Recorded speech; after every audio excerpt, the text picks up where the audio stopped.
అందరికీ వందనాలు. Praise the Lord. రండి, పరిశుద్ధ గ్రంథమైన బైబిల్ ఉంది. కీర్తనల గ్రంథము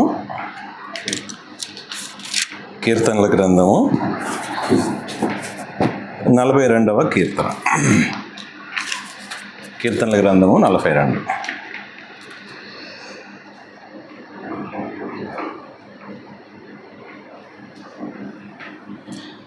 అయితే మనం బైబిల్ స్టడీకి 2వ స్కందము, ఈ 42 నుండి 72 కీర్తనల వరకు మనం బైబిల్ స్టడీకి ధ్యానాంశంగా కలిగి ఉంటాం.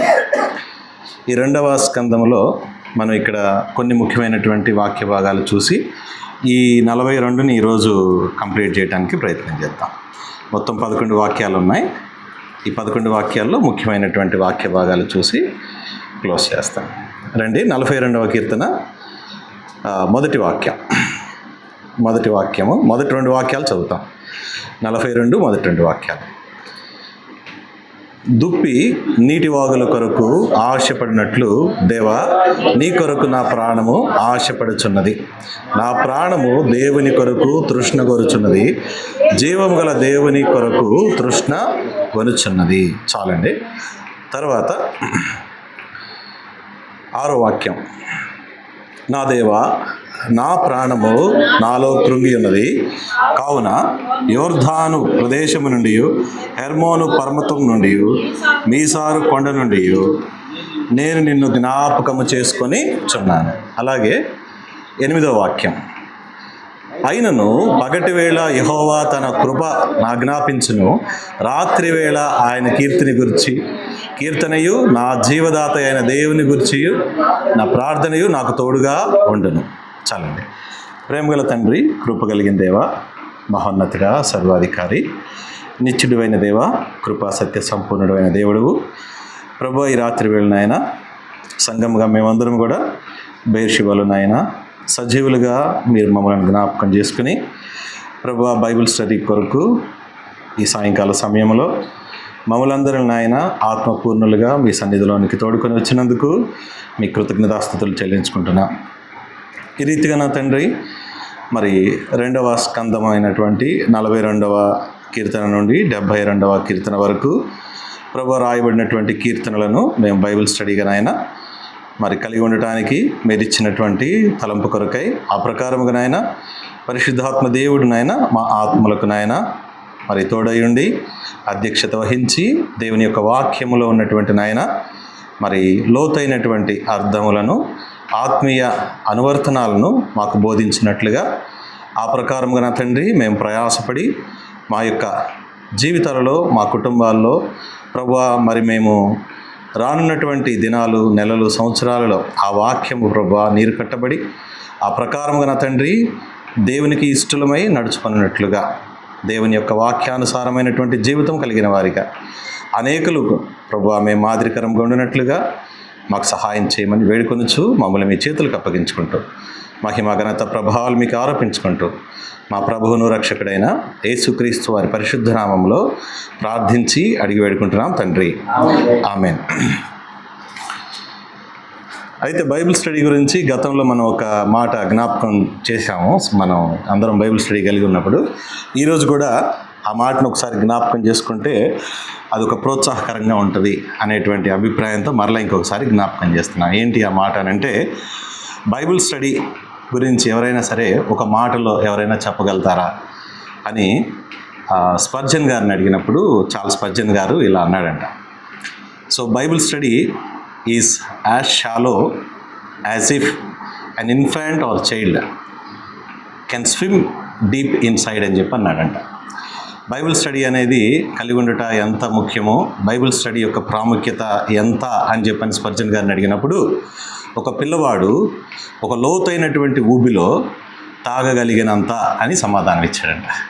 లోతైన ఊబికి కింద బోటం లేదు, బోటంలెస్ పిట్ అనమాట.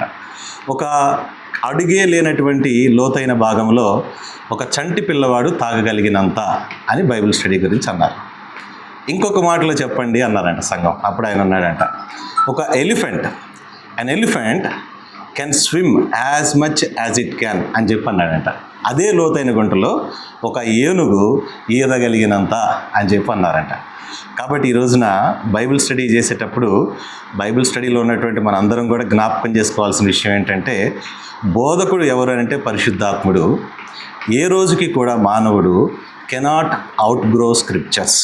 మన బైబిల్లో రాసుకోవాలి కవర్ పేజ్ మీద, nobody can ever living on this planet earth can outgrow scriptures. ఎంత లోతు, ఎంత వెడల్పు అని అంటే మనిషి పరలోకం వెళ్ళినాకే తెలుస్తుందంట. Nobody can outgrow scriptures. అప్పుడు ఏమవుతుంది అని అంటే, మనం చెప్పుకునేటువంటి ఈ బైబిల్ స్టడీ మొత్తం కూడా, మనం విశ్లేషించేటువంటి ఈ బైబిల్ యొక్క జ్ఞానం అంతటికి కూడా దేవుడే, ఆయన మన పక్షానుండి, ఆయనే మనకు బోధకుడయ్యండి బోధించితే తప్పక దేవుని యొక్క సత్యాలను ఎరుగుట కానీ, ఎరిగి అంతకుమించి ఎదుగుట కానీ మానవునికి అసాధ్యము. అప్పుడే దేవుడు సమృద్ధిగా మనతో ఉండి పనిచేసి మనకు వాక్య భావాలను వివరిస్తాడనమాట. చదివినటువంటి ఈ వాక్యాల్లో ఫస్ట్ వాక్యం మీరు చదివారు. ఈ వాక్యము మరి ఎంతో ఆదరణ గొలిపేటువంటి వాక్యం సంఘానికి, విశ్వాసులకి. అయితే మొదటిగా ఈ యొక్క 42వ కీర్తనని మనం ఏం చూస్తాము అని అంటే, ఇది ఒక ఆత్మీయ దాహము తీర్చేటువంటి కీర్తన, ఆత్మీయ దాహమును తీర్చు కీర్తన. రెండవదిగా మనం చూసేది ఏంటి అని అంటే, నిరాశలో నిరీక్షణను నింపే కీర్తన. ఈ రెండు విషయాలు లేని కుటుంబము, లేని మానవుడు ఎవరు ఉండరేమో. ఆత్మీయ దాహము తీర్చేటువంటి కీర్తన, నిరాశలో నిరీక్షణను నింపేటువంటి కీర్తన. ఈ కీర్తన 42 మీరు కనుక చదివితే అక్కడ రాయబడి ఉంది, కొయర్ మాస్టర్, ప్రధాన గాయకుడు కోరాహు కుమారులు రచించినది. ఇప్పుడు మీ అందరికీ ఒక ప్రశ్న రావచ్చు, ఏంటన్నా ఎవరినైతే దేవుడు మరి క్రమశిక్షణ చూపాడో ఆ కుటుంబం యొక్క కీర్తన ఎంచుకున్నారు, 42 నుండి 72 దాకా ఉన్నాయి కదా, మరి 5 భాగాల్లో 2వ భాగం మీరు బైబిల్ స్టడీ తీసుకున్నారు, ఇంకో కీర్తన తీసుకోవచ్చు కదా, వై దిస్ కైండ్ ఆఫ్ బాధాకరమైనటువంటి కీర్తన, మరి నిరాశ కలిగినటువంటి కీర్తన ఎందుకు పట్టుకున్నారు అని చెప్పి మీరు అనొచ్చు. సో దీనిలో దేవుని యొక్క సార్వభౌమాధికారం మనకు కనిపిస్తుంది, దేవుని యొక్క సావర్నిటీ కూడా మనకు కనిపిస్తుంది. ఎలాగానంటే, కోరాహు మోషే అహరోనుల తమ్ముడు కాబట్టి కోరాహు చేసినటువంటి పాపమును బట్టి దేవుడు గద్దింపు వచ్చినప్పుడు ఎంతమంది చనిపోయారు? సంఖ్యాకాండం 16వ అధ్యాయంలో 250 మంది చనిపోయారు. కోరాహు మీద దేవుడు కోపం చూపించడానికి గల కారణములో, కోరాహు మీద చేసిన పని మీద చూపించాడా దేవుడు కోపము? కోరాహు యొక్క హృదయ స్థితి మీద దేవుడు కోపం చూపిస్తాడంటే, నేనైతే మాత్రం దేవుడు చూసేది లోపల విషయాన్నే. కోరాహు మీద అంత కోపపడి 250 మంది ప్రజలను దేవుడు హతం చేయడానికి గల కారణాల్లో నేను ఒక 3 విషయాలు జ్ఞాపకం చేసుకుంటా కోరాహుని. మొదటి విషయం ఏంటంటే అసూయ. విశ్వాసులుగా మనము బైబిల్ స్టడీలో గుర్తుపెట్టుకోవాల్సింది ఏంటంటే, అసూయ ఉండకూడదు. కోరాహులో మీకు కనపడేది ఏంటంటే అసూయ. గర్వమే అన్నిటికీ కారణం, కానీ నేను అసూయను చూశాను. రెండవది, యాజకత్వ అధికార బాధ్యత కావాలని లోపల కోరుకున్నాడు కోరాహు. ఎందుకు? లేవీయులు మాత్రమే చేయాల్సినటువంటి యాజకత్వాన్ని, మేము మాత్రం లేవి కుటుంబానికి సంబంధించినటువంటి శాఖ కాదా? మాకు మాత్రం దేవుడు మాట్లాడా? మేము మాత్రం దేవుడి మాటలు చెప్పకూడదా అని అంతరంగంలో కోరాహు ఎప్పుడైతే తనతో తను మాట్లాడుకుని, మరి మోషే అహరోనులు మాత్రమే దేవునితో మాట్లాడటం, దేవుని మాటలను మరి ప్రకటించడం చేస్తున్నారు అనేటువంటి విషయాన్ని ఆయన అధికార కాంక్ష. రెండవది దేని కొరకు? దేవుని యాజకత్వము కొరకు అధికార కాంక్ష రెండవది అయితే, మొదటిది అసూయ. మూడవది కనుక చూస్తే, కోరాహు చేసినటువంటి 3వ విషయం ఏంటి అని అంటే, ఆయన తన సొంత ఆలోచన మాత్రమే ముందు పెట్టుకున్నాడే కానీ దేవుని యొక్క చిత్తానికి విధేయత చూపినవాడిగా కనపడలేదు. అంటే దేవుని యొక్క అధికారాన్ని కూడా ధిక్కరించేటువంటి స్థితికి వచ్చాడు కోరాహు. అందుకని 3 విషయాలు మనం ఎప్పుడు కూడా దేవుని యొక్క చిత్తము, దేవుని యొక్క అధికారం మాత్రమే ముందుండాలి. కానీ నా ఇష్టము కానీ, నా చిత్తము కానీ, నా యొక్క లోపల ప్రలోభము కానీ, దేవుని విషయానికి కాంప్రమైజింగ్ కానీ, దేవుని యొక్క విషయానికి కాన్ఫ్లిక్ట్ కానీ చేయకూడదు అనేటువంటి భావం మన విశ్వాసులుగా మనం కలిగి ఉండాలి. అయినా కానీ కోరాహు యొక్క కుమారుల కీర్తని దేవుడు బైబిల్లో ఎందుకు ఉంచాడు అని అంటే, ఆ సంఖ్యాకాండము 16వ అధ్యాయంలో 250 మంది ఆ గోత్రానికి సంబంధించిన వాళ్ళు చనిపోయి ఉండొచ్చు, కానీ కొంత శేషము మిగిలి ఉంది. Still there is some remnant for God. ఎందుకు ఉంచాడు దేవుడు ఈ రెమనెంట్ని అని అంటే, సంఖ్యాకాండము మనము 26వ అధ్యాయంలో కనుక చూస్తే ఎందుకు ఉంచాడు రెమనెంట్ని అని అంటే, 3 బాధ్యతల కోసం. ఇక్కడ మీరు సంఖ్యాకాండం కన్నా 1 దినవృత్తాంతాలు 9వ అధ్యాయం 17 నుండి 20 కనుక తర్వాత మీరు ఇంటికి వెళ్ళాక చదివితే, కోరాహు కుమారుల్ని ఇంకొంచెం భాగం ఎందుకు దేవుడు ఉంచాడంటే, డోర్ కీపర్స్గా ఉంచాడు. ద్వారపాలకుల బాధ్యతల కొరకు దేవుడు ఉంచాడు వారిని. రెండవదిగా ఎందుకు ఉంచాడు అని అంటే, గాయకులుగా సంగీతకారులుగా ఉండటానికి దేవుడు ఉంచాడు. మూడవది ఎందుకు ఉంచాడంటే, దేవుని సన్నిధిలో పరిచర్య కోసం ఉంచాడు. కోరాహు దేనికోసం తపన పడ్డాడు? దేవుని సన్నిధిలో ఉండి పరిచర్య చేసేటువంటి బాధ్యతకు నాకు అధికారం కావాలని ఆయన ఆశపడ్డాడు. కానీ దేవుడు దానికి ఇలా ఎవరికి ఇచ్చాడు?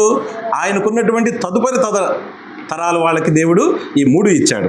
మీరు 1 దినవృత్తాంతాలు 9, 17, 20లో మీకు ఈ 3 విషయాలు కనపడతాయి.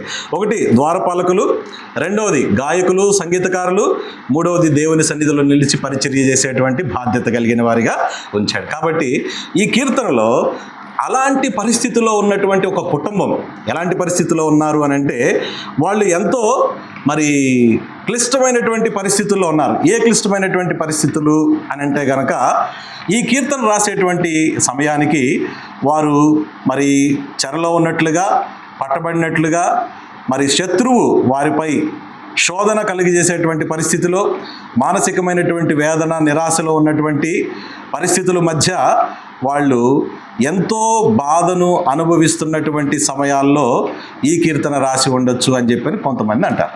అయితే జాన్ మెకాదర్ గారు అంటాడు, Psalm 42 is not written by sons of Korah, but it was written to the sons of Korah by some psalmist అని అంటాడు జాన్ మెకాదర్.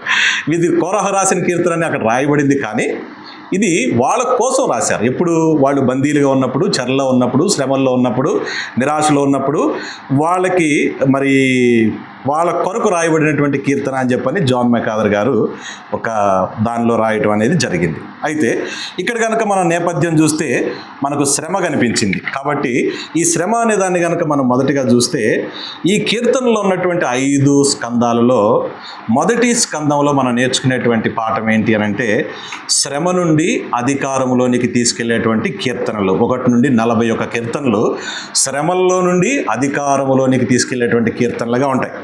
రెండవ భాగం ఇప్పుడు మనం చూస్తున్నాం 42 నుండి 72. ఈ కీర్తనలో మనం చూసేటువంటి విషయం ఏంటంటే, పరిపాలన నుండి దేవుని యొక్క సన్నిధిలో ఆయన్ని స్తుతించే వరకు తీసుకెళ్లేటువంటి కీర్తనలు. పరిపాలన, దేవుని యొక్క స్తుతి సమృద్ధిగా కనిపించేటువంటి కీర్తనలుగా కనిపిస్తాయి రెండవ భాగంలో. మూడవ భాగంలో ఏం కనిపిస్తాయి అని అంటే, చెరలో చిక్కబడినటువంటి కాలములో వారు దేవుని కొరకు ఎదురు చూచేటువంటి కీర్తనలు 73 నుండి 89 వరకు కనిపిస్తాయి. చెరలో దేవుని కొరకు ఎదురు చూచేటువంటి సమయం గురించి మాట్లాడేటువంటి కీర్తనలుగా. 4వ భాగంలో మీకు ఏం కనిపిస్తాయి అని అంటే, యెహోవా గత కాలములో ఇశ్రాయేలీల పట్ల చేసినటువంటి విముక్తి కార్యాల గురించి మాట్లాడేటువంటి కీర్తనలు 90 నుండి 106 కీర్తనలు మీకు కనిపిస్తాయి. దేవుని యొక్క విముక్తి కార్యములు. 5వ భాగంగా మనం చూస్తే నిత్య విమోచకుడైనటువంటి మెస్సయ కొరకు ఎదురు చూచేటువంటి కీర్తనలుగా 107 నుండి 150. కాబట్టి రెండవ భాగం మనం ఇప్పుడు చూసేది ఏంటంటే, పరిపాలన, దేవుని సన్నిధి. ఎలాగా ఈ 2 విషయాలు ఇక్కడ కొరలేట్ అవుతాయి అనేటువంటి విషయాలు ఈ యొక్క కీర్తనల్లో మనకు కనిపిస్తూ ఉంటాయి అన్నమాట. ఈరోజు మనము 42వ కీర్తన మనం ధ్యానాంశంగా చూస్తున్నాం. కాబట్టి ఈ 42వ కీర్తనలో మీరు చదివినటువంటి మొదటి వాక్యం ఒకసారి వివరణ గనక చూస్తే, దుప్పి నీటి వాగుల కొరకు ఆశపడినట్లు దేవా నీ కొరకు నా ప్రాణము ఆశ పడుచున్నది. ఇప్పుడు ఈ మాట కనుక మీరు చదివినప్పుడు, ఆశ పడటానికి కారణం ఏంటి అని అంటే, నిరాశ నీడలాగా ఉంది వారి జీవితాల్లో. ఆశకి వ్యతిరేక పదం నిరాశ. కాబట్టి నిరాశలో ఉన్నటువంటి ప్రజలు ఆశతో ఎదురు చూస్తున్నారు. ఆ ప్రజల యొక్క ప్రాణము ఆశతో ఎదురు చూస్తున్నారు. ఆశ పడుతూ అడుగుతున్నారు. ఏమని అంటే, దుప్పి నీటి వాగుల కొరకు ఆశపడినట్లు ఓ దేవా అని చెప్పని వాళ్ళు అంగలార్చటం మనకు కనిపిస్తుంది.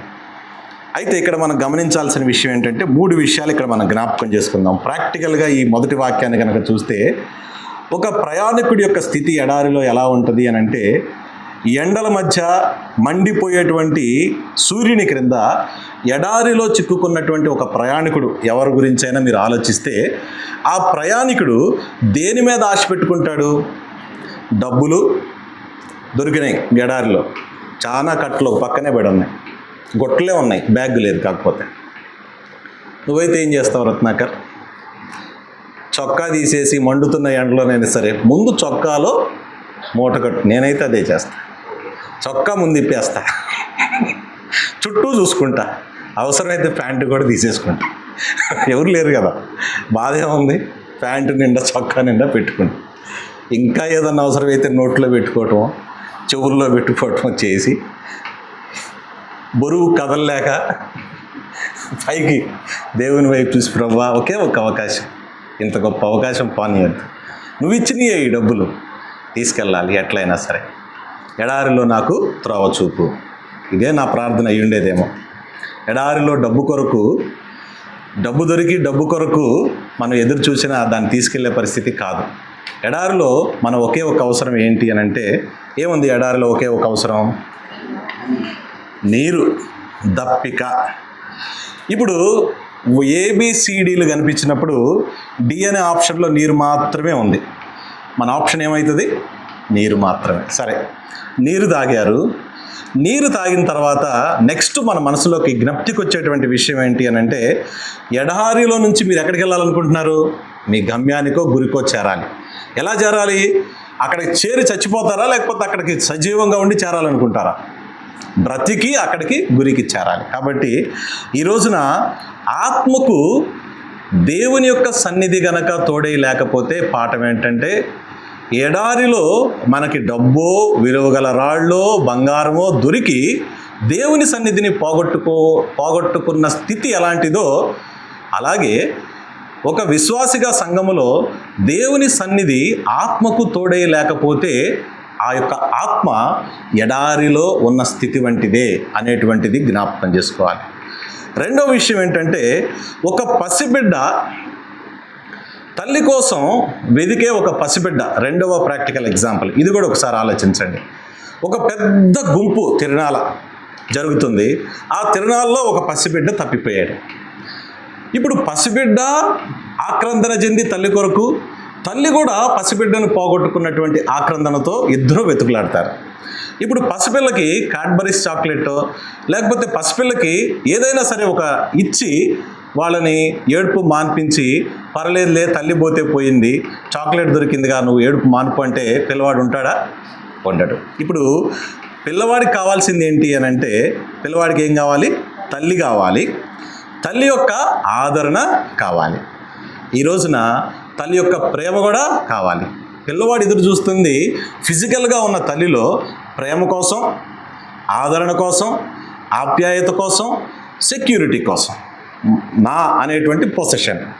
ఈ రోజున దేవుని స్పర్శ కోసం, దేవుని స్వరం కోసం, దేవుని యొక్క ప్రేమ కోసం తపన పడేటువంటి వారు ఎంతమంది ఉన్నారు? నా ప్రాణము దేని మీద ఆశ పెట్టుకుందంట? దేవుని కొరకు. ఈ రోజున మన ఆశలు ఎక్కడున్నాయి చెప్పండి ఒకసారి. మూడవది కనుక చూస్తే, మొదట చూసాం ఎడారిలో ఒక ప్రయాణికుడి స్థితి చూసాం. ఆ ప్రయాణికుడు కోరుకునేది దేవుని సన్నిధి, ఆత్మకు దేవుని సన్నిధి తోడేయాలని చూసాం. రెండవది పసిబిడ్డ యొక్క వేదన, తప్పిపోయినప్పుడు ఒక పసిబిడ్డ వేదన తల్లి కోసమే అనేటువంటిది చూసాం. మూడవది ఏంటి అని అంటే, ఒక మొక్కకి నీరు ప్రాణవాయువు వంటిది అనేటువంటి ఎగ్జాంపుల్ కనుక మీరు చూస్తే, మొక్కకు ఎరువు ముఖ్యమా, సూర్యరశ్మి ముఖ్యమా, ఉన్నటువంటి పరిసరాలు ముఖ్యమా, నీరు ముఖ్యమా అని అంటే అన్నీ ముఖ్యమే. కానీ నీరు లేనప్పుడు ఆ మొక్క ఏమవుతుందంటే వడబడి మొక్క ఏమైపోద్ది? బలహీనం అవుతుంది. అలాగే ఈ రోజున ఆత్మకి వాక్యము, ప్రార్థన నీటి వంటిది. వాక్యము, ప్రార్థన బ్యాలెన్స్డ్గా లేనప్పుడు ఆ విశ్వాసం ఏమవుతాడు? వడబడిన మొక్క వలె కృంగిపోతాడు. కాబట్టి ఈ రోజున 3 ప్రాక్టికల్ ఎగ్జాంపుల్స్ చూసాం. ఎడారిలో ఉండేటువంటి పరిస్థితి, పసిబిడ్డ యొక్క తప్పిపోయినప్పుడు ఒక పసిబిడ్డ వేదన, అలాగే మొక్కకు నీరు ఒక ప్రాణము లాంటిది అనేటువంటి సంగతి చూసినప్పుడు విశ్వాసికి దేవుని వాక్యము, ప్రార్థన ఎంతో ముఖ్యమైనటువంటివిగా చూసాం. అందుకనే మనం కనుక కీర్తన 107లో చాలా ఎక్సలెంట్ రిఫరెన్స్ ఉంది. కీర్తనల గ్రంథం 107:34 కనుక మీరు చూస్తే, దుప్పి నీటి వాగుల కొరకు ఆశపడినట్లు దేవా నీ కొరకు నా ప్రాణము ఆశపడుచున్నది, నీ కొరకు నా ప్రాణము ఆశపడుచున్నది. కీర్తనల గ్రంథం 107:34 వాక్యం కనుక చూస్తే చూడండి, నదులను అడవిగాను, నీటి బుగ్గలను ఎండిన నేలగాను, సత్తువగల భూమి సవిటి మార్చెను. ఇప్పుడు చదవండి, ఇప్పుడు ఫస్ట్ ఈ 4 మాటలు గుర్తుపెట్టుకోండి. నదులు ఏమైపోయినాయి? అడవిగా. నీటి బుగ్గలు ఏమైపోయినాయి? ఎండిన నేలగా. సత్తువగల భూమి ఏమైపోయింది? సవిటి అంటే మురుగు. ఈ 4 విషయాలు జ్ఞాపకం చేసుకోండి. విశ్వాస యొక్క జీవితము దేవుడు లేనప్పుడు, నా ప్రాణము నీ కొరకు అనేటువంటి విషయం పోయినప్పుడు ఏమవుతుందంటే, చవిటి వాళ్ళము, చవిటి కాలవలాగా, ఆ బురదలాగా మనం అట్లాగా అయిపోతాం. అయితే ఇప్పుడు కిందకి చదవండి. అరణ్యం నీటి మడుగగాను, ఎండిన నేల నీటి ఓటగాను, అచ్చట నివాసపురము సస్య ఫలాభివృద్ధి పొందినట్లు ఆయన ఏం చేస్తున్నాడు? వారిని ఆశీర్వదించి వారి సంతానమును అభివృద్ధి నొందిస్తానని చెప్పని వాగ్దానం చేస్తున్నాడు. అయితే ముఖ్యమైనటువంటి మాట ఏంటంటే, ఈ కీర్తన 107:34లో ఆకలి గొనిన వారిని అచ్చట కాపరముండ నిచ్చెను. ఆకలి గొనిన వారిని, దప్పిగొనిన వారిని. ఆకలి దప్పిక లేనటువంటి ఏ విశ్వాసి అయినా, నాకన్నాం కదా, ఒక పిల్లవాడు ఈదినంత, ఒక పిల్లవాడు తాగినంత, ఏనుగు ఈదినంత. దేవుని యొక్క వాక్యము, ప్రార్థన ఎంత లోతు, ఎంత విశాలము అని అంటే, నువ్వు తాగినంత, నువ్వు ఈదినంత. కాబట్టి ఆకలి దప్పిక లేనటువంటి విశ్వాసి జీవితం ఏమైపోతుందంటే, అడవిగా అయిపోతుంది, సత్తువ లేని భూమి అయిపోతుంది, ఎండిన నేల అయిపోతుంది, చవిటిగా మారిపోతుంది. జాగ్రత్త. ఇంకా చాలా ఉన్నాయి మంచి రిఫరెన్సెస్. కాబట్టి ఈ రిఫరెన్స్ని ఒకసారి జ్ఞాపకం చేసుకున్నప్పుడు, ఈ కీర్తనల గ్రంథం 1-2 వాక్యాలు చూసినప్పుడు ఈ అనుభవాలు మీకు కనిపిస్తాయి. అయితే మనం నేర్చుకునేటువంటి విషయాలు ఏంటి ఈ మొదటి 2 వాక్యాల నుంచి అని అంటే, ఒకటి, నిజమైనటువంటి ఆత్మీయ అవసరము ఏమిటి అనే ప్రశ్న గుర్తించాలి ప్రతి ఒక్కరూ. నిజమైనటువంటి ఆత్మీయ అవసరము తీర్చగలిగినటువంటి అక్కర ఏంటి అనేటువంటి ప్రశ్న కావాలి. రెండవది, జీవము గల దేవునితో ఉండే సంబంధం ఎలా ఉండాలి అనేటువంటిది ఆలోచించాలి. మూడవది, ఆత్మీయ క్షేమము కొరకు సుపరీక్ష చేసుకుంటున్నామా ప్రతిరోజు. 3 విషయాలు. మన నిజమైనటువంటి అవసరం ఏంటి? రెండవది, జీవం కలిగిన దేవునితో మన సంబంధం ఏంటి, ఎలా ఉంది? మూడవది, ఆత్మీయ సుపరీక్ష చేసుకోగలిగినటువంటి విషయము ఉన్నప్పుడే మనం ఈ 2 వాక్యాల్లో ఉన్నటువంటి సత్యాన్ని మనం గ్రహించగలుగుతాం. ఇప్పుడు 2-3 వాక్యాలు ఒకసారి కనుక మీరు చూస్తే, 2, 3, 4 వాక్యాల కిందకి కనుక వస్తే, నేను ఒక వాక్యం చదువుతున్నా. నీ దేవుడు ఏమాయనని వారు రోజంతయు నాతో చెప్పుచుండగా, రాత్రింబగళ్ళు నా కన్నీళ్లు నాకు ఆహారమాయను. ఇప్పుడు ఇక్కడ కనుక చూస్తే, మనం కష్టాల్లో ఉన్నప్పుడు, శ్రమల్లో ఉన్నప్పుడు, మన ఇంటికి ఎగిరే బాణాలు, కీర్తన 90లో కొన్ని బాణాలు ఎగురుతున్నాయి ప్రతిరోజు, ఉదయం, మధ్యాహ్నం, సాయంకాలం, రాత్రి. ఏమేం బాణాలు ఎగురుతున్నాయి అన్న? కీర్తన 90లో పగట వేళ ఎగిరే అదే ఏ బాణం అది? ఏమేం బాణాలు చెప్పండి ఒకసారి. What are the arrows that fly every day and that will stuck every house every day, every time. ప్రతిరోజు ప్రతి ఇంటిని ప్రతి సమయంలో ఒక బాణం వచ్చి కొడుతుంది. ఒక బాణం ఏం కొడుతుంది? పెద్దగా చెప్పన్నా. పగటి వేళ అంటే నాకు వినపట్టల్లా. ఇప్పుడే నాకు చెవుడు వచ్చే సమయం ఇక్కడే, ఇంటికాడ బాగా వినపడతాడు. కానీ రాత్రి వేళ కలిగే భయం అనే బాణము, తర్వాత పగటి వేళ ఎగిరే బాణము, చీకటిలో సంచరించే తెగులనే బాణము. ఇట్లాంటి బాణాలన్నీ ప్రతిరోజు ప్రతి ఇంటిని తట్టినప్పుడు వాళ్ళు అంటారు, అన్న మీరు బైబిల్ స్టడీకి వెళ్తారు, సంఘ ప్రార్థనకి వెళ్తారు, ఆదివారం ప్రార్థన అంటారు, ఇంట్లో ప్రార్థన అంటారు. ఏంటన్నా మరి మీ ఇంట్లో ఈ పరిస్థితి అన్నప్పుడు మీ సమాధానం ఏంటి? సమాధానం ఏంటి? దేవుని యొక్క సార్వభౌమాధికారానికే మా ఇంటిని అప్పగించుకున్నామన్నా, వ్యాధిలో అయినా, రోగంలో అయినా, కష్టంలో అయినా, నష్టంలో అయినా ఆయన ఇచ్చాడు, ఆయన తీసుకున్నాడు అనేంత వెడల్పు కలిగిన లోతైనటువంటి మనస్సు అనుభవం మనకుందా? ఉండదు. పోయింది ఎంత అనుకున్నావన్నా? ₹1,00,00,000 ఊరుకోమంటావు ఏంటి నువ్వు? నాకు తెలియదు వాక్యం అంటావా లేదా? పోయింది ఏంటనుకున్నా? ఎవరు నయం చేయలేదన్నా ఊరుకో అంటావేంటి? నాకు తెలీదా? కానీ భక్తులందరూ ఏమన్నారు? ఆయన ఇచ్చాడు, ఆయన తీసుకున్నాడు. వాళ్ళు విశ్వాసము నుండి దేవుడు ఉన్నాడని, ఆయన తప్పక వారిని జ్ఞాపకం చేసుకుంటారని వీళ్ళందరూ మృతి పొందారా? బైబిల్లో ఉన్న క్యారెక్టర్స్ అందరూ లేదు. వాళ్ళ ఇష్టాలన్నీ ప్రకారంగా నెరవేరిస్తేనే నీవు దేవుడు అని వాళ్ళు విశ్వసించి మృతి పొందారా? ప్రతిఫలం పొంది మృతి పొందారా? ప్రతిఫలం పొందక మృతి పొందారా? ప్రతిఫలము పొంది కూడా పొందని వారిగా ఉండి, గుడారాల్లో ఉండి, చక్కగా వాళ్ళు శ్రేష్టమైనటువంటి పునాదులు కలిగినటువంటి ఆ పట్టణం కొరకు కనిపెట్టి మృతి పొందారు విశ్వాసమును బట్టి. సో విశ్వాస యొక్క జీవితం ఏంటంటే రివర్స్ ఇంజనీరింగ్. మనం రివర్స్ మోడల్లో ఉంటాం, మనం అన్నీ కలిగి ఉంటాం. బట్ ఇవన్నీ కూడా ఇక్కడ ఏంటంటే టెంపరీ సెటిల్మెంట్స్ మాత్రమే, యాత్రికులు మాత్రమే. ఈ టెంపరీ సెటిల్మెంట్స్ అనేవి ఒక దినాన వదిలివేసాయి. కాబట్టి ఈరోజు వచ్చే నష్టాన్ని చూసి మనమేం కష్టపడం, ఈరోజు జరిగినటువంటి పరిస్థితిని బట్టి మనమేమి దిగులు పడి దేవుని నామానికి అపకీర్తి తెచ్చే పరిస్థితిలో మనము ఉండము. అయితే ఈ వచనము 2, 3, 4లో మనం నేర్చుకునేటువంటి ఉదాహరణలు కనుక ఒకసారి కనుక చూస్తే, సంఘానికి ఒక సుదీర్ఘమైనటువంటి అనారోగ్యం కానీ, ఒక సుదీర్ఘమైనటువంటి నిరుద్యోగం కానీ ఎవరైనా మన సంఘంలో ఉన్నారనుకోండి, ఏం చెప్తారు వాళ్ళకి? సుదీర్ఘమైనటువంటిది అంటే ఎప్పటి నుంచో వెంటబడుతున్నటువంటి ఈ అనారోగ్యం, ఎప్పటి నుంచో వెంటబడుతున్నటువంటి నిరుద్యోగం, దీనికి మన జవాబు ఏంటి చెప్పండి?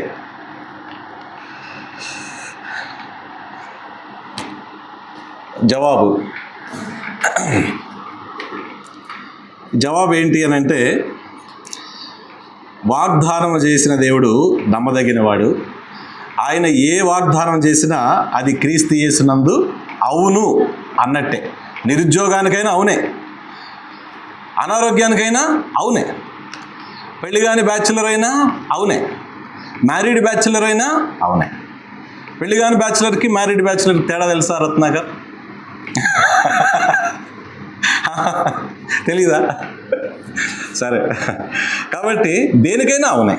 ప్రభువునందు ఏదైనా కానీ అవును అన్నట్లుగానే సుదీర్ఘమైనటువంటి ఏ పరిస్థితి అయినా అవును అన్నట్లే. రెండవది, వృద్ధాప్యం కానీ ఒంటరితనం అనేటువంటి అనుభవంలో గుండా సంఘం వెళ్ళేటప్పుడు గుర్తుపెట్టుకోవాల్సింది ఏంటి అని అంటే, నేను ఒంటరిని కాదు, దేవుని ఆత్మ నాతో కూడా ఉన్నాడు.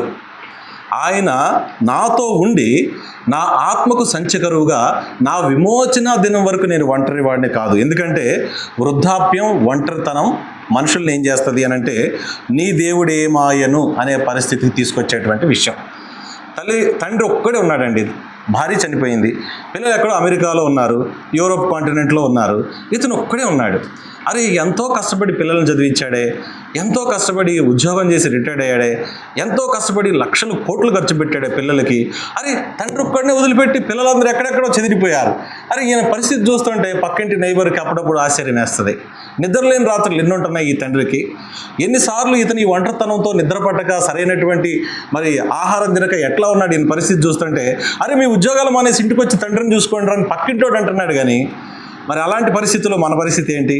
ఒంటరితనం ఎప్పుడైనా మనల్ని ఛాలెంజ్ చేసినప్పుడు మనం గుర్తుపెట్టుకోవాలి, మనం ఒంటరి వాళ్ళం కాదు. ఎవరున్నారు మనతో? దేవుడు మనకు తోడే ఉన్నాడు. కాబట్టి ఒంటరితనం ఒకటి, అనారోగ్యం ఒకటి, నిరుద్యోగం ఒకటి, అపహాస్యం ఒకటి, ఈ 4 విషయాలు గుర్తుపెట్టుకోండి. ఈ 2-3 వాక్యాల్లో ఇలాంటి విషయాల్లో గుండా మీరు వెళ్ళినప్పుడు మీరు జాగ్రత్తగా ఉండాలి. అందుకనే కీర్తనల గ్రంథము 22వ అధ్యాయము 7-8 వాక్యాలు కనుక మీరు చూస్తే, కీర్తనల గ్రంథము 22, 7-8 వాక్యాలు ఏమనుంది అక్కడ?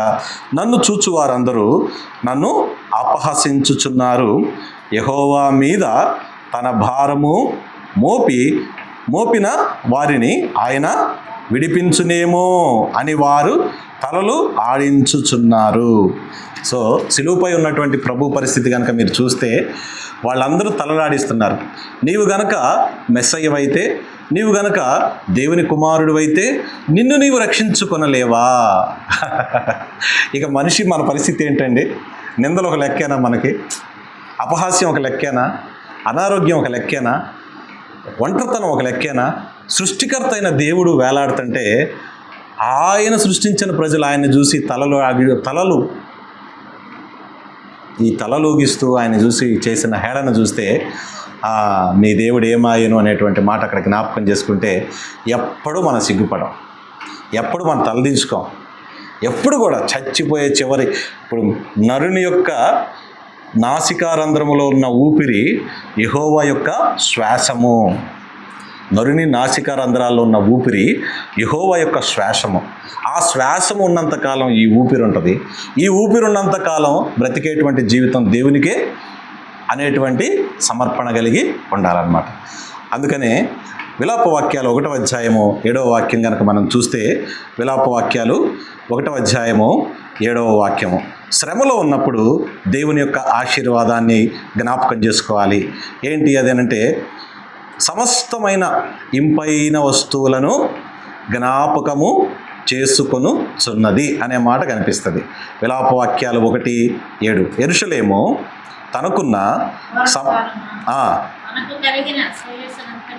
తనకు కలిగిన శ్రేయస్సునంతటిని చాలండి. తనకు కలిగిన సంచార దినములందు సహాయము చేయవారెవరూ లేక దాని జనము శత్రువు చేతిలో పడినప్పుడు విరోధులు దానిని చూచి విశ్రాంతి దినములను బట్టి దానిని అపహాస్యము చేసి. చాలండి. కానీ ఒకటి జ్ఞాపకం చేసుకోండి, ఇక్కడ అన్ని మీకు నెగిటివ్ ఫ్యాక్టర్సే ఉన్నాయి. యెరూషలేమును చూసినప్పుడు అక్కడ జరుగుతున్నటువంటి పరిస్థితులను బట్టి అక్కడికి వచ్చేటువంటి వారందరూ, పోయేటువంటి వారందరూ యెరూషలేముకు వచ్చేటువంటి కష్టాలను చూసి యెరూషలేము ప్రజలు సేవించేటువంటి దేవుని యొక్క అధికారమును వాళ్ళు శంకించేటువంటి పరిస్థితి ఉంది. కానీ ఈ రోజుకి యెరూషలేము ప్రపంచ పటంలో ఉందా? కనుమరుగైపోయిందండి. యెరూషలేముకు జరిగినటువంటి అవమానాలు, యుద్ధాలు ఇంకే దేశానికైనా ఉన్నాయా? ఈ రోజుకి కూడా, ఈ రోజుకి యెరూషలేము దేవుని యొక్క, ఆయన యెరూషలేమును ముడితే ఆయన కనుగుడ్డు ముట్టినట్లే అనేటువంటి మరి దేవుని మాట నెరవేరుతుంది. కాబట్టి ఈరోజు మనం నేర్చుకోవాల్సినటువంటి విషయాలు ఏంటి అని అంటే, సహనం యొక్క విలువని జ్ఞాపకం చేస్తుంది ఈ 2 నుండి 5 వాక్యాలు.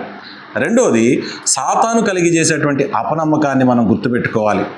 మూడవది, కన్నీళ్లు కార్చి, అంటే ఏంటి?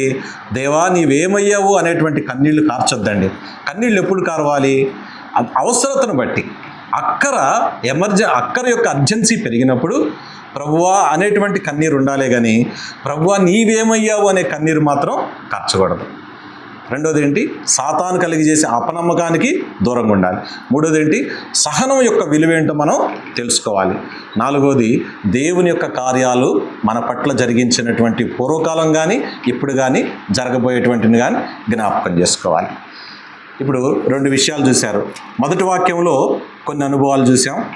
2 నుంచి 5 వాక్యాల్లో మరికొన్ని అనుభవాలు చూసాం. ఇప్పుడు 5 నుండి 11 వాక్యాల్లో కనుక మీరు వెళితే, 5 నుండి 11 వాక్యాలు, నా ప్రాణమా నీవు ఎలా కృంగి ఉన్నావు, దేవుని యందు నిరీక్షణ ఉంచుము. నా ప్రాణమా నీవు ఎలా కృంగి ఉన్నావు, దేవుని యందు నిరీక్షణ ఉంచుము అనే మాటని జ్ఞాపకం చేసుకుంటే, ఇక్కడ మనకు వచ్చేటువంటి ఆత్మీయమైన పాఠాలు ఏంటి అని అంటే, మనకు రావాల్సినటువంటి ఒక ఆత్మీయ పాఠము, దేవుని కోసం నీ తపన ఎంత అనేటువంటి మాట. నిరాశ అనేది దేవుని దృష్టికి పాపము అనేటువంటి జ్ఞాపకం రెండవదిగా. మొదటి అనుభవం దేవుని కోసం మనం పడే తపన. రెండవది నిరాశ పాపముతో సమానము అనేటువంటిది రెండవ అనుభవం. మూడవది ఏంటి అని అంటే, మన ప్రాణముతో మనము సంభాషించేటప్పుడు మన ఆత్మ కృంగిపోకుండా చూసుకోవాలి. ప్రాణము ఆత్మతో సంభాషించినప్పుడు మనసేమవ్వాలి? కృంగిపోకుండా, హృదయము నలిగిపోకుండా చూసుకోవాలి. తర్వాత నిరీక్షణ కలిగి ప్రార్థించాలి. నా ప్రాణమా నీవేళ కృంగి ఉన్నావు. ఈ పరిస్థితి రాని మానవుడు, కుటుంబము లేదు, సంఘము కూడా లేదు. కాబట్టి ఈ రోజున ప్రాణము కృంగటానికి గల కారణాలు ఏంటి అని అంటే మనిషిలో ఉన్నటువంటి ఆశ తగ్గిపోవటం, మనిషిలో ఉండేటువంటి తపన తగ్గిపోవటం, నిరాశ పెరిగిపోవటం, మన ప్రాణంతోనే మాట్లాడుతుంది నా పని అయిపోయింది అని. మూడవది ఏంటంటే నిరీక్షణ, నిశ్చయత పూర్తిగా ఏమైపోతున్నాయి? తగ్గిపోతున్నాయి. కాబట్టి ఈ 4 అనుభవాలు ప్రాణము కుంగిపోయినప్పుడు విశ్వాసులు గుర్తుపెట్టుకోవాల్సినటువంటి విషయాలు. మరి తుఫానులో పడవ యొక్క ప్రయాణాన్ని కనుక జ్ఞాపకం చేసుకుంటే, తుఫానులో ఒక పడవ ప్రయాణం నూతన నిబంధనలో అప్పుడు ప్రభు ఏమన్నాడు? తుఫానులో పడవ ఉన్నప్పుడు ప్రభు ఏమన్నాడు? మీకు ఇక్కడ కనిపిస్తాయి, నిరాశ కనిపిస్తుంది, వాళ్ళతో వాళ్ళు మాట్లాడుకుంటున్నారే మనం చచ్చిపోయే పరిస్థితుల్లో ఉన్నాంరా, ప్రభు మాత్రం ఇంకా చక్కగా ధోనిలో నిద్రపోతున్నాడు. నిరీక్షణ ఏమైంది? ఇప్పుడు దాకా ప్రభు చేసిన కార్యాలన్నీ చూశారు, ఇంతలోకి ఏమైపోయింది? తుఫానుకు లొంగారు, కానీ తుఫానుని కూడా లొంగ తీసుకునేటువంటి ప్రభు విషయంలో వాళ్ళు మర్చిపోయారు. సేమ్ మన జీవితంలో కూడా ఇవన్నీ జరుగుతాయండి. ఈ రిఫ్లెక్షన్స్ అన్నీ మన జీవితంలో కూడా ఉంటాయి. కాబట్టి మనం విశ్వాసులుగా ఏంటంటే ఈ కీర్తనలో ఉండేటువంటి ఈ అనుభవాలన్నిటినీ మీరు జ్ఞాపకం చేసుకున్నప్పుడు మీకు మరి కొన్ని వాక్యాలు నేను జ్ఞాపకం చేస్తా. విలాప వాక్యాలు 3వ అధ్యాయము 21, 24 వాక్యం కనుక చూస్తే, దీనిని నేను జ్ఞాపకం చేసుకుంటున్నాను అంటున్నాడు. దేన్ని జ్ఞాపకం చేసుకుంటున్నాడు? విలాప వాక్యాలు 3వ అధ్యాయము 21, 24 అంటే దేన్ని జ్ఞాపకం చేసుకుంటున్నాడంటే, నాకు నిరీక్షణ కలదు, 1, నాకు కలిగిన స్వాస్థ్యము, 2, అని నా ప్రాణము యెహోవా నాకు కలిగిన స్వాస్థ్యమని నా ప్రాణము అనుకొనుచున్నది అని చెప్పని ఇర్మియా అక్కడ అంటాడు. ఏం జ్ఞాపకం చేసుకుంటున్నాడు ఇర్మియా? అక్కడ నిరీక్షణ జ్ఞాపకం చేసుకుంటున్నాడు. యెహోవా నాకు కలిగిన స్వాస్థ్యమని ఆయన ప్రాణము జ్ఞాపకం చేసుకుంటుంది. ఈరోజు నీ ప్రాణం, నా ప్రాణము మరి ఇర్మియా వలె ఆ ప్రవక్త వేటిని జ్ఞాపకం చేసుకుని దేవుని గణపరుస్తున్నాడో మనం కూడా అలాగా మనకు వచ్చేటువంటి ప్రతి సంకటంలో కూడా దేవుణ్ణి గణపరచాలి. 2 స్త్రీలు, పాత నిబంధన క్రొత్త నిబంధనలు 2 స్త్రీలు కనిపిస్తారు. హన్నా అనేటువంటి స్త్రీ దేవుణ్ణి గణపరిచింది కాబట్టి మరి 1వ సమూయేలు 2వ అధ్యాయము మధ్య భాగంలో నన్ను గణపరచే వారిని నేను గణపరచాను. అలాగే మరియ కూడా అంటది, నా ప్రాణము దేవునిని గణపరుచుచున్నది. చూడండి, పాత నిబంధన నూతన నిబంధన. ఎవరైతే దేవుణ్ణి అన్ని వేళలా గణపరుస్తారో వాళ్ళు కృంగిన పరిస్థితి అయినా, వాళ్ళు పడిపోయిన పరిస్థితి అయినా, నిస్సహాయత అయినా సరే దేవుడు కప్పగా వారిని జ్ఞాపకం చేసుకుని గణపరుస్తాడు. గణపరచటం అని అంటే దాని అర్థం ఏంటంటే పరిశుద్ధుని కుళ్ళు పట్టనీయడు ఆయన. పరిశుద్ధుని కుళ్ళు పట్టనీయడు అని అంటే పాతాళమునకు పరిశుద్ధుడు పోవటం అనేది అసంభవం. పాతాళానికి పరిశుద్ధుడు పోడు. పాతాళానికి నియమించబడిన వాళ్ళు వేరు. తీర్పులో ఉన్నటువంటి వాళ్ళు పాతాళానికి పోతారేమో కానీ దేవుని యొక్క విషయాల్ని, వాగ్దానాన్ని జ్ఞాపకం చేసుకున్నటువంటి వాళ్ళు పాతాళంలోకి దిగిపోవటం అనేది లేదు. కాబట్టి ఈ రోజున నీ ప్రాణముతో నీవు మాట్లాడే సంగతులు ఏంటి? ఒక అనుభవం జ్ఞాపకం చేసుకోండి. ఈ కీర్తన చివరి భాగం దాకా మీరు చదివినప్పుడు మనం ప్రాక్టికల్గా నేర్చుకునేటువంటి పాఠాలు ఏంటంటే, నా ప్రాణముతో నేనేం మాట్లాడుతున్నాను ఈ క్షణంలో. 2వది, అగాధము నన్ను పిలిచినప్పుడు అగాధముతో నేను మాట్లాడే సంగతి ఏంటి? అగాధము అంటే ఏంటి?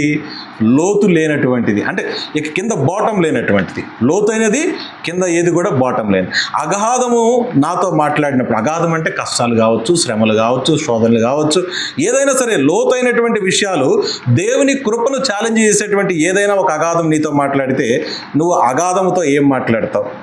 అలాగే ఈరోజు రాత్రి నీ కీర్తన ఏమిటి?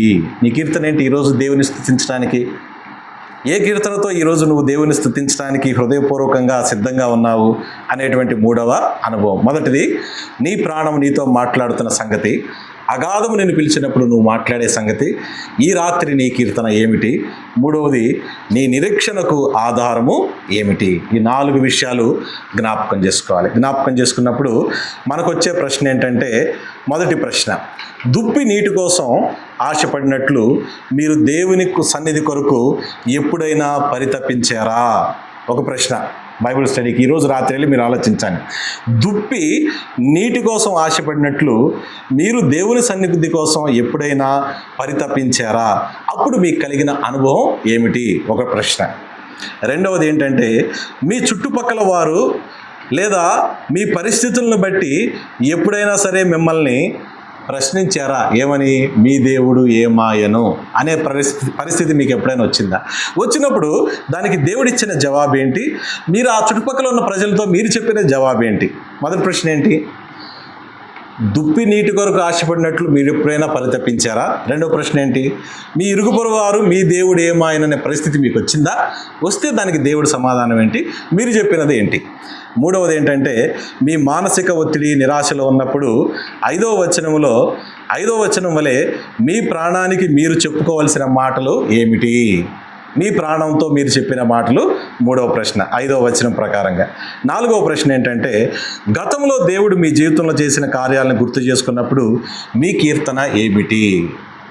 దేవుడు చేసిన కార్యాలకు మీరు గుర్తు చేసుకునే కీర్తన ఏమిటి?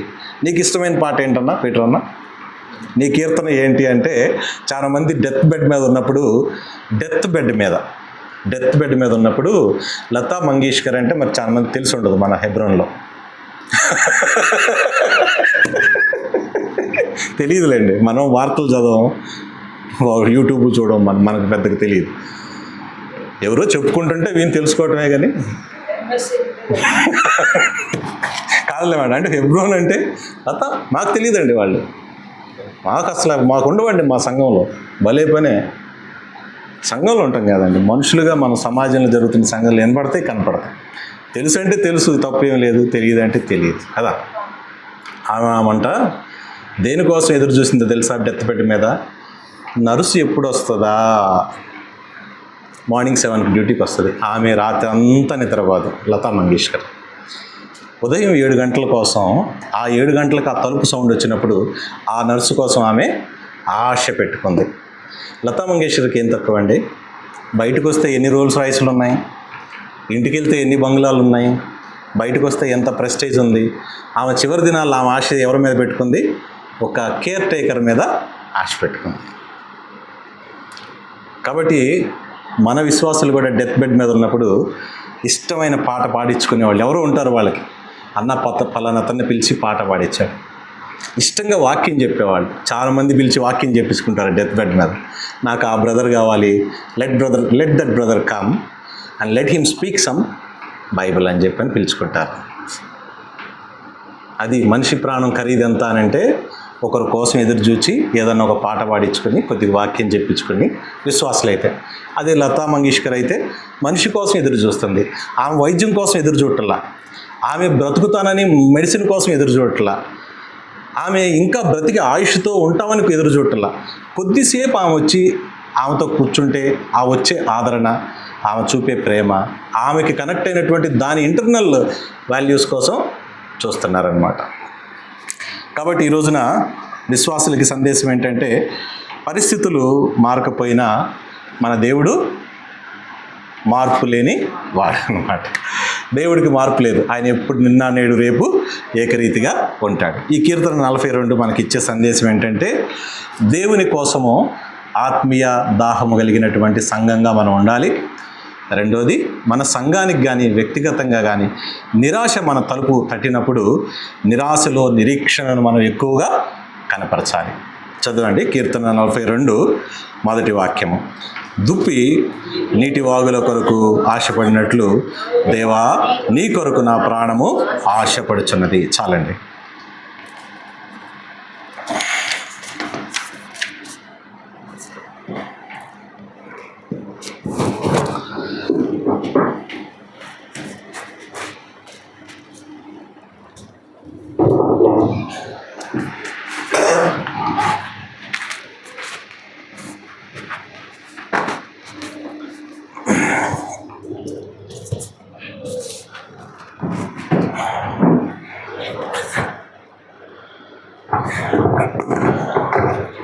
ప్రార్థన చేసుకుందాం.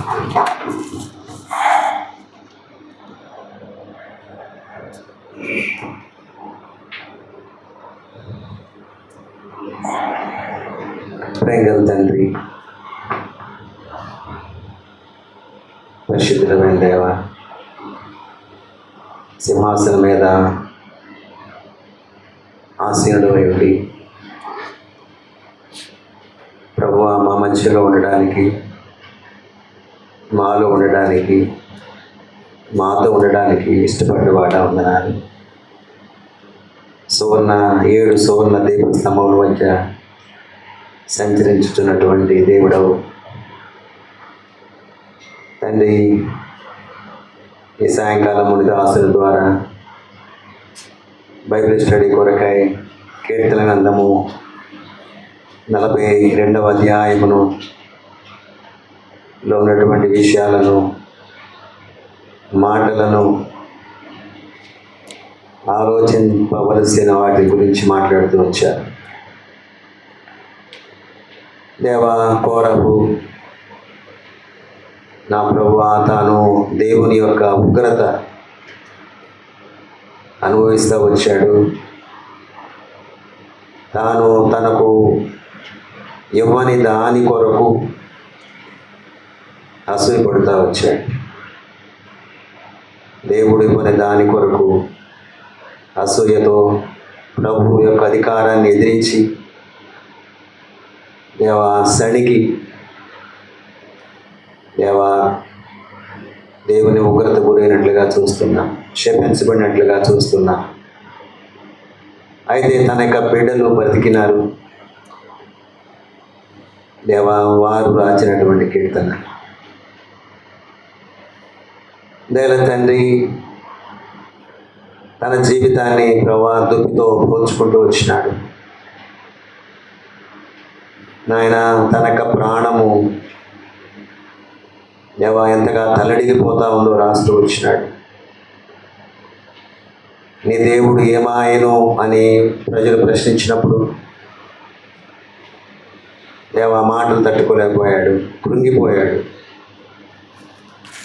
జనసమూహాన్ని దేవుని మందిరాన్ని నడిపించిన కీర్తనలతో, స్తుతులతో దేవుని ప్రజలను ఎంకరేజ్ చేసి సమూహాలను దేవుని మందిరం నడిపించిన ఆ సంగతిని జ్ఞాపకం చేసుకుంటూ వచ్చినాడు.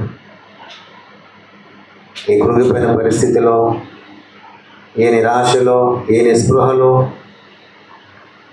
ప్రభువా తన ప్రాణం తలడిల్లగా దేవ తండ్రి నీ వైపు చూస్తూ వచ్చినాడు. మంచి మాటలు రాయించి పెట్టారు. ఆయన నీ కొరకు ఆశపడుతున్నట్లుగా, దుప్పి ఆశపడినట్లుగా నా ప్రాణము ఆయన కొరకు ఆశపడుతుందని,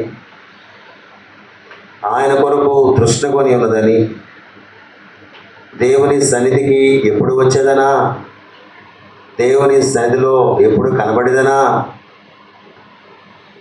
దేవా మంచి మాటలు రాయించిపోయాడు. దేవా ఈ దినాలలో దేవా సంఘము, సార్వత్రిక సంఘములో విశ్వాసులైనటువంటి వారు ఇలాంటి దృక్పథం కలిగి ఉండాలని, మేము కలిగి ఉండాలని మీరు కోరుతున్న కొరకే నీకు స్తోత్రాలు. మా జీవితాల్లో ప్రభువా, మా కుటుంబాలలో ఎన్నో పరిస్థితులు, నిరాశ, నిస్పృహ, కృంగుదల, డిప్రెషను,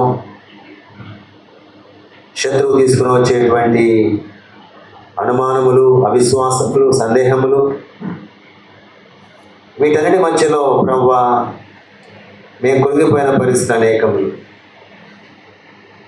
అయితే ఈ రోజున నీ వాక్యము ద్వారా దారి చూపిస్తున్నా. ఇంకను నేను ఆయన మీద నిరీక్షించుచున్నాను. నా ప్రాణం ఆయన కృంగి ఉన్నాను కనుక నా ప్రభువా మా జీవితాల్లో పరిస్థితి ఏదైనప్పటికీ కూడా మాకు నిరీక్షణ ఉన్నది. ఎందుకనగా ప్రభువా మేము నిబంధనలోనికి వచ్చాం. వాగ్దానం చేసిన వాడు దాన్ని నెరవేర్చుటకు సమర్థుడు. మా పితరులు ఆ వాగ్దానాన్ని నమ్మి ఆ వాగ్దానాన్ని స్వతంత్రించుకుంటూ వచ్చారు. వాగ్దాన ఫలం అనుభవించకపోయినను వారు దూరం నుండి చూచి వందనము చేసి భూమి మీద యాత్రికులం, పరదేశులం అని వృత్తి పొందుతూ వచ్చినారు.